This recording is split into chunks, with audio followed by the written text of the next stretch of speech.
ஒரு குழந்தை வந்து சாப்பிடாமே இருந்துச்சா, 2 வயசு குழந்தை சாப்பிடாமே இருந்துச்சா. கேக்குதுங்களா? குட்டி பாப்பாங்களா? கேக்குதா? 2 வயசு குழந்தை சாப்பிடாமே இருந்துச்சு. அவங்களுடைய அம்மா என்ன பண்ணாங்களாம், நீ சாப்பிடாமே இருந்தனா தூக்கி உன்னை ஜன்னல் வழியா போட்டுருவேன், நீ சாப்பிடாம இருந்தா தூக்கி ஜன்னல் வழியா போட்டுருவேன்னு சொல்லி அந்த குழந்தைய பயமுறுத்திட்டே இருந்தாங்களாம். அந்த பக்கம் ஒரு ஓனாயி அந்த பக்கம் போயிட்டே இருந்துச்சான் பசியோட. எப்படி போயிட்டு இருந்துச்சான்? பசியோட போயிட்டே இருந்துச்சான்.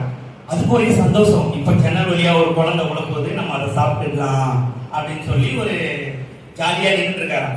வரம் குழந்தை பார்த்து நைட் ஆகி காலையில ஓனாயி தூங்கிடுச்சு, அந்த குழந்தைய தூங்கிடுச்சு. காலையில வரைக்கும் பார்த்து என்னடா குழந்தை வரவே இல்லைன்னு சொல்லிட்டு பார்த்தா எட்டி பார்த்தா குழந்தை ஜாலியா காலையில விளாண்டுட்டு இருக்காங்க. என்னடா இவங்க சொன்னாங்களே குழந்தைய வெளியே தூக்கி போட்டுருவேன்ட்டு. சாத்தான் இப்படிதான் சின்ன பசங்க கிட்ட, எப்படா நீங்க தப்பான வழியில வருவீங்க, எப்படா நருட்டோ ஒருத்தரோட கண்ணையும் எங்க காலத்துலதான் சக்தி மந்தாப்பா அதுதான் பேர் வைக்கிறாங்க, நருட்டோ பரோட்டான்ட்டு. ஊழிய பண்ற பசங்க கூட அப்படிதான் இருக்கீங்க, நருட்டோ பரோட்டான்னு.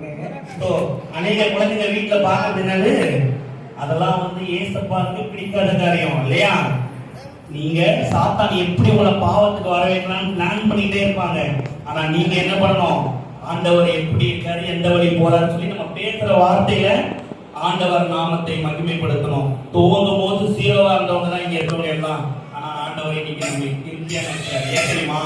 அவர் உண்மை உள்ளவர், நம் வாழ்க்கையை நன்மை செய்தவர், கடைசி வரை கைவிடாமல் நடத்தி செல்வர். எல்லாரும் சேர்ந்து பார்ப்போம். எல்லாரும் சேர்ந்து